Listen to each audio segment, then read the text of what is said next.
Okay, I literally had to get out of bed because I just read something that I think is going to change, I hope is going to change a lot of Western perception of Islam, because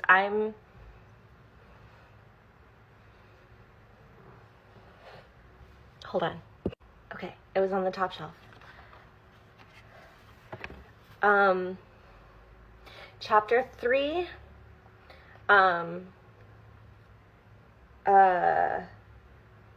52 through 55. Okay. When Jesus sensed disbelief from his people, he asked, "Who will stand up with me for Allah?" The disciples replied, "We will stand up for Allah. We believe in Allah, so bear witness that we have submitted." They prayed to Allah, "O Lord, we believe in your revelations and follow the messenger, so count us among those who bear witness."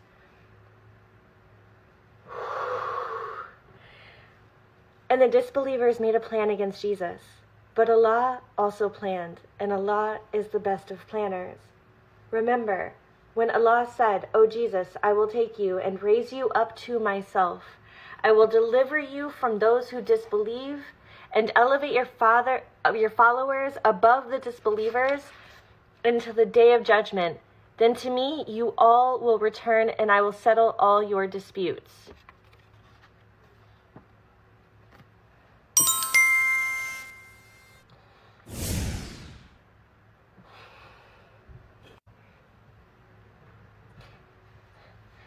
Islam believes in the second coming of Christ. Islam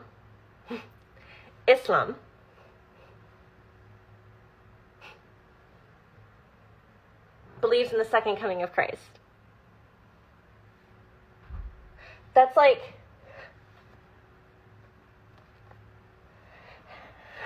what?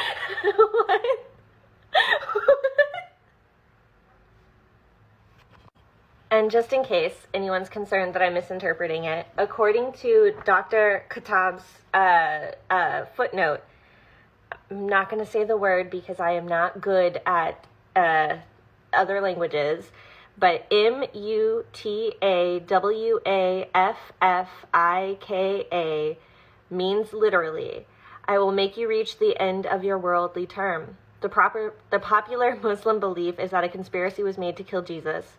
Allah made the main culprit who betrayed Jesus look exactly like Jesus while the culprit was crucified. Similar to Christians, Muslims believe the second coming of Christ.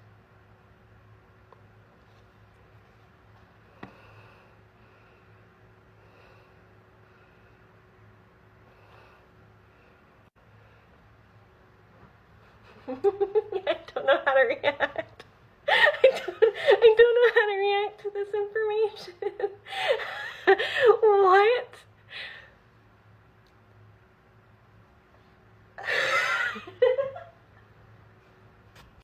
It's nothing like we've been told. Nothing like we've been told.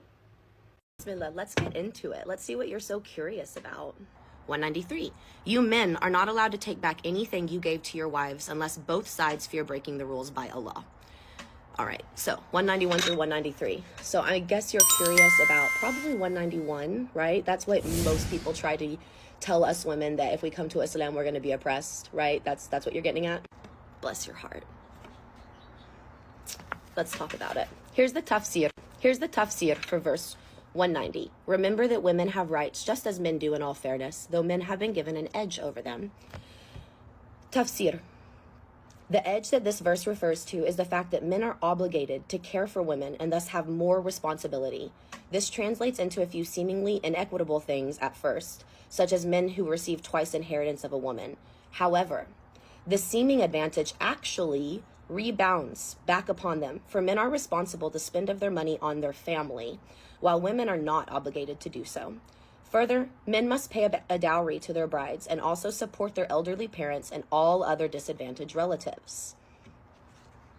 When Allah specifies that men have obligations, responsibilities, edges over women, it's not referencing our rights to humanity, to fairness, to life, to meaning that we are equal in all aspects of equality. It's talking about equity. In Islam, my husband would receive significant more inheritance than, let's say, if he had a sister. Why? Because my husband is responsible to take the money that he receives and give it to his family and make sure that he is providing for his family. He is obligated to Allah for that. Whatever money that the woman receives, that is her money. She does with it what she wants. She does not have to do anything for a man or anyone else. So yeah, men have been given an edge. That edge is responsibility. It's additional obligations. It's to be uplifting and upholding women. That's what that edge is. So no, you cannot twist my religion. You cannot twist the words of Al-Quran to make me fear my religion or feel less about who I am within my religion. Okay, I just want to read some of my notes that I wrote down from An-Nisa, the fourth surah in the Quran. So this is for the first section, which is mostly property inheritance laws, and these are my notes that I've written. So Allah commands Muslims to honor the rights of women and orphans. They must manage the wealth of orphans responsibly and not steal from them, for their wealth must be returned when the time is appropriate. When married, women should be given their due rights, or dowry. Islam, unlike previous religions, puts limits on the number of wives one may take, 4. However, if you are unable to provide or maintain justice among them, it is unlawful and you must only take one wife.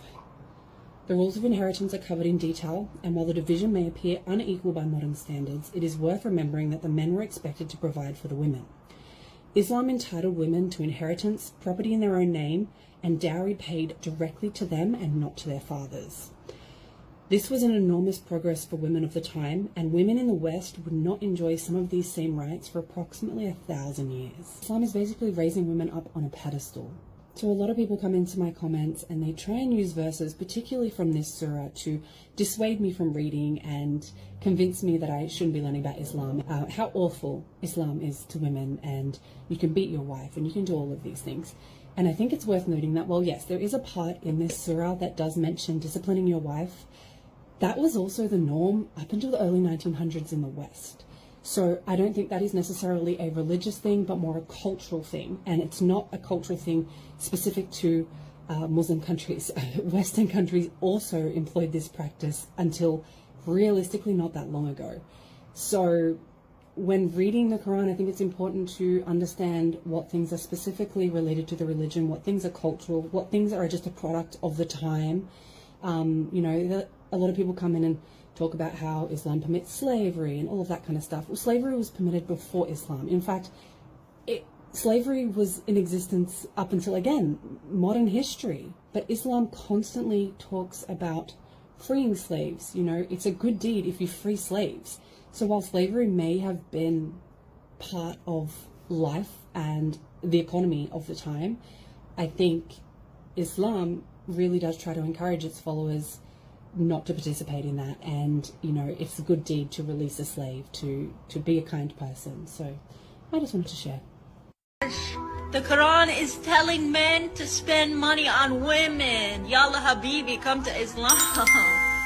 It says here in Al-Nisa, number 34, men are protectors of women because God has made some of them excel others and because they spend their wealth on them. Yalla Habibi, come to Islam. It's so nice over here. And also, and give the women their dowries willingly. But if they of their own accord remit any part of it to you, you may make use of it. You have to pay women their dowry. Pay women, give them their money. This is so incredible. I have never heard of a religion that upholds women to such an amazing level and encouraging the men to protect them, to provide for them, to take care. Oh my. يا باسط اليدين بالعطايا يا ذا الفضل العظيم يا ذا الجود والكرم يا حنان يا منان يا رب يا رحمن يا مستعان يا كريم يا ذا الجلال والإكرام أنت ربنا الأكرم ذو الجلال والإكرام أعطنا من خير ما أعطيت نبينا سيدنا محمد عطاء أن تحبه وترضاه عطاء ما له من نفاد عطاء أنت له أهله إنك أنت أهل التقوى وأهل المغفرة سبحانك اللهم وبحمدك قولك الحق ولك الملك إنما أمرك إذا أردت شيئا أن تقول له كن فيكون سبحانك بيدك ملكوت كل شيء، يداك مبسوطتان تنفق كيف تشاء، تختص برحمتك من تشاء، وأنت ذو الفضل العظيم. اللهم يا جامع الناس اليوم لا ريب فيه، اجمعنا بنبينا محمد صلى الله عليه وسلم كما جمعت بين الروح والجسد.